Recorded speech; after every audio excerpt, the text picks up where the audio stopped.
की बधाई बाकी सब लोग देंगे। 1 जनवरी को नया साल शुरू होगा, 1 जनवरी को, लेकिन शेयर बाजार में खास तौर पे एफ एंड ओ ट्रेडर्स के लिए नया साल कल यानी 31 दिसंबर को ही शुरू हो जाएगा। और वहां से एडवाइस आई है कि जो एफ एंड ओ कॉन्ट्रैक्ट के लॉट साइजेस हैं वो चेंज हो जाएंगे। नया लॉट साइज आ जाएगा index F and O contracts के लिए। ये एनएससी ने अनाउंस किया है।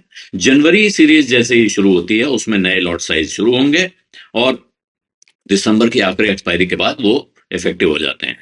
अब जो इंडेक्स लेवल्स हैं उनके अंदर भाव जहां पहुंच गया है उसके हिसाब से मार्केट का मूवमेंट स्मूथ रखने के लिए इस तरह से लॉट साइज में चेंजेस होते रहते हैं, किए जाते रहते हैं। तो अभी जो लॉट साइज आ रही हैं, एनएससी का सर्कुलर पहले आ चुका है कि लॉट साइज चेंज होगा, लेकिन अब वो इफेक्टिव होने जा रहा है। जनवरी 26 के कॉन्ट्रैक्ट्स जो आएंगे उनमें, कल से जो कॉन्ट्रैक्ट लिए जाएंगे उनमें ये नए लॉट साइज शुरू हो जाएंगे। जो जनवरी 26 और उसके बाद के जो दिसंबर 2025 का कॉन्ट्रैक्ट एक्सपायर होगा वो आखिरी कॉन्ट्रैक्ट मौजूदा साइज में होगा और उसके बाद से साइज बदलना शुरू हो जाता है। कल से नए साइज में, नए कॉन्ट्रैक्ट्स में सौदे होंगे। निफ्टी 50 का लॉट साइज 75 से कम करके 65 यूनिट हो जाएगा। यानी कि जब आप निफ्टी की एक लॉट खरीदेंगे तो 65 यूनिट निफ्टी की आपके हाथ में आएंगी। बैंक निफ्टी 35 से 30 हो जाएगा। अभी तक 35 यूनिट का एक लॉट था, अब वो 30 यूनिट का रह जाएगा। निफ्टी फाइनेंशियल सर्विसेज 65 से घटकर 60 यूनिट हो जाएगा। और Nifty mid cap select 140 unit का लॉट था, वो अब 120 यूनिट का लॉट रह जाएगा। इसके अलावा जो बाकी जितने भी इंडेक्स हैं, इंडाइसीज बोलिए या इंडेक्सेस बोलिए, उनका लॉट साइज उसमें कोई बदलाव नहीं होगा। इनमें निफ्टी के बाद का जो सबसे एक्साइटिंग कॉन्ट्रैक्ट है निफ्टी नेक्स्ट 50, वो भी शामिल है, उसमें कोई फेरबदल नहीं किया जा रहा है। और इस फेरबदल से, इस लॉट साइज के बदलने से कोई वीकली और मंथली एक्सपायरी कॉन्ट्रैक्ट जो दिसंबर 2025 में जो मंथली और वीकली एक्सपायरीज हो रही हैं उन पर इसका कोई असर नहीं पड़ेगा। वो तब तक ट्रेड होते रहेंगे जब तक ये करंट लॉट साइज का, जो मौजूदा लॉट साइज में ही उनकी ट्रेडिंग जारी रहेगी, जब तक कि वो एक्सपायर नहीं कर जाते हैं।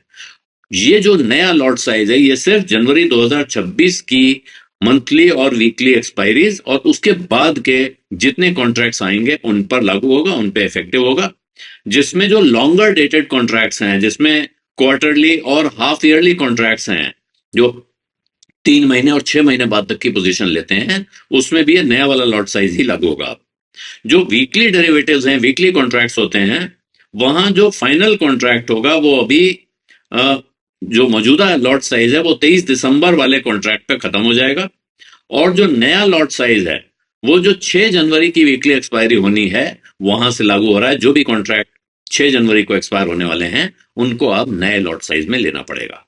जहां मंथली कॉन्ट्रैक्ट्स का सवाल है, जो आप मंथली एक्सपायरी वाले में जाते हैं, तो उसमें नया लॉट साइज 27 जनवरी 2026 की एक्सपायरी वाले कॉन्ट्रैक्ट्स के लिए लागू होगा। 30 दिसंबर की एक्सपायरी यानी आज जो एक्सपायरी हुई उसके साथ ही मौजूदा लॉट साइज अब एफ एंड ओ मार्केट से खत्म हो गया मंथली एक्सपायरी के मामले में, और ये आखिरी लॉट को अलविदा कह दिया है बीते हुए साल के साथ शेयर बाजार ने। और अब एनएससी ने इसके साथ एक चीज और कही है, जो क्वार्टरली और हाफ ईयरली कॉन्ट्रैक्ट्स हैं वो भी अब यहां से रिवाइज लॉट साइज आज दिन खत्म होने के साथ, क्योंकि दिन बाजार में तो 3:30 बजे खत्म हो जाता है, 3:30 बजे के बाद से, आज का एंड ऑफ द डे से 30 दिसंबर के बाद, मार्च 2026 का कॉन्ट्रैक्ट जो ओरिजिनली है क्वार्टरली एक्सपायरी के तौर पे लॉन्च हुआ था, उसे अभी एक 4 मंथ कॉन्ट्रैक्ट माना जाएगा नए लॉट साइज रिजिम में। ये दिसंबर के एंड से की मंथली साइकिल से इसको एक 4 मंथ कॉन्ट्रैक्ट मान के चला जाएगा। और ये जो रिवीजन है, नेशनल स्टॉक एक्सचेंज ने जो रिवीजन किए हैं, ये नोशनल कॉन्ट्रैक्ट वैल्यू को वहां लाने की कोशिश होती है कि एक एक भाव उसका तय रहे, करीब करीब 1.5-2 लाख रुपए के आसपास का उसका भाव एक कॉन्ट्रैक्ट का बना रहे, उससे ऊपर नीचे न जाए। तो इसको मेंटेन करने के लिए समय समय पे एक्सचेंज ये काम करते रहते हैं। इस वक्त भी नेशनल स्टॉक एक्सचेंज ने ये किया है और इससे मार्केट की फंक्शनिंग एफिशिएंट रहती है, चलती रहती है, और साथ में पोजीशन का साइज मैनेजेबल रहता है, जो कि खास तौर पर रिटेल ट्रेडर्स के को ध्यान में रख के कहा जाए। इंस्टीट्यूशनल ट्रेडर्स के लिए भी रहता है, लेकिन वो बहुत बड़े कॉन्ट्रैक्ट होंगे तब भी कर लेंगे। पुराने समय में कहा जाता था बड़े स्पेकुलेटिव कॉन्ट्रैक्ट बहुत बड़े साइज के होने चाहिए ताकि छोटे इन्वेस्टर, छोटे ट्रेडर उसमें जाके फंसने का चक्कर ही न रहे उनका। वो ये सौदे जब कर ही नहीं पाएंगे तो वो फंसेंगे कैसे। लेकिन एक जगह है जहां लोग सीखना चाहते हैं, करना चाहते हैं, तो एक मैनेजेबल साइज तय किया गया है। उस साइज पर इनको रखने से बाजार की फंक्शनिंग स्मूथ रहती है। ये जो मार्केट चलाने वाले यानी स्टॉक एक्सचेंज और रेगुलेटर सभी मानते हैं। तो ऐसे में अब सलाह यह है कि जो बाजार के पार्टिसिपेंट्स हैं उनको इस वक्त खास तौर पे अपनी ओपन पोजीशंस को देख लेना चाहिए, एनालाइज कर लेना चाहिए, रिव्यू कर लेना चाहिए और अपना रिस्क एक्सपोजर भी देख लेना चाहिए जिस वक्त ये ट्रांजिशन हो रहा है। ब्रोकर्स से भी उम्मीद की जाती है कि वो जो नया लॉट साइज है अब वो अपने ट्रेडिंग प्लेटफॉर्म पे डाल के उस हिसाब से मार्जिन कैलकुलेट करके जनवरी सीरीज के लिए अपने ग्राहकों को पूरी तरह से तैयार रखेंगे। और ये इसलिए महत्वपूर्ण है, बहुत से लोग सोचेंगे कि भाई ये लॉट साइज कम हुआ ज्यादा हुआ अपने को क्या फर्क पड़ता है। खास तौर पर जो लोग हमें देखते हैं, हमसे बात हमारी बातें सुनते हैं, उनमें से बहुत से लोग लॉन्ग टर्म इन्वेस्टर्स हैं। वो अपने किसी भरोसेमंद निवेश सलाहकार के भरोसे रहते हैं, उससे एडवाइस लेते हैं, उसकी एडवाइस पे अपना पोर्टफोलियो बनाते हैं, शांति से देखते हैं, कभी कभार देखते भी रहते हैं। कुछ लोग ऐसे भी हैं जिन्होंने आज खरीदा 6 महीने बाद देखा। लेकिन क्योंकि इस बाजार में बहुत सारे ट्रेडर्स हैं, छोटे ट्रेडर्स हैं, रिटेल ट्रेडर्स हैं, और वो जो ट्रेडिंग का कारोबार है, दरअसल आप रोज का वॉल्यूम अगर आप देखेंगे, इसका बहुत बड़ा हिस्सा ट्रेडिंग से बनता है। एफ&ओ यानी फ्यूचर्स एंड ऑप्शंस ट्रेडिंग से बनता है। जब बनिस्बत इसके जो डिलीवरी ट्रेड होते हैं, यानी कि जिन लोगों ने आज खरीदा उसके बाद जिसको कहते हैं धैर्य के साथ इंतजार करना, लंबे समय तक वो इंतजार करते हैं इसी बाजार में पैसा लगा के, वो बहुत अच्छे इन्वेस्टर्स हैं। उनके बारे में ऐसा नहीं कि ये बाजार उनके सहारे चलता है। किसी जब भारी उतार चढ़ाव के दौर में वही निवेशक बाद में जाके अपनी कहानियां सुनाते हैं कि भाई मैंने इतना पैसा लगाया था, इतने गुना बना लिया, क्योंकि वो पैसा डालकर संयम से इंतजार करते हैं।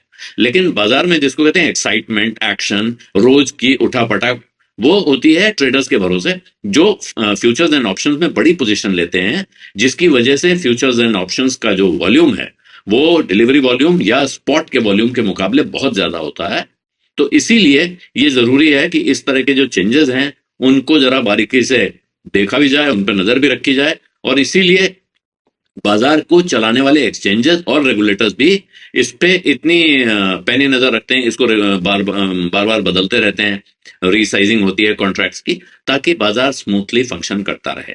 आप एफ&ओ में अगर बिल्कुल दिलचस्पी नहीं रखते हैं, उस तरफ नहीं देखते हैं, तो फिर जाहिर है ये खबर आपके किसी काम की नहीं है। लेकिन जो लोग एफ&ओ में ट्रेड करते हैं उनके लिए ये समझ लेना जरूरी है कि अब नए लॉट साइज में ट्रेड होने जा रहे हैं। तो आप जो ट्रेड कर रहे हैं उसमें आप कितने पैसे में कितनी यूनिट उठा रहे हैं, ये हिसाब आपको लगा के रखना चाहिए। कि जो एफ&ओ कॉन्ट्रैक्ट के लॉट साइजेस हैं वो चेंज हो जाएंगे, नया लॉट साइज आ जाएगा इंडेक्स एफ&ओ कॉन्ट्रैक्ट्स के लिए। ये एनएससी ने अनाउंस किया है।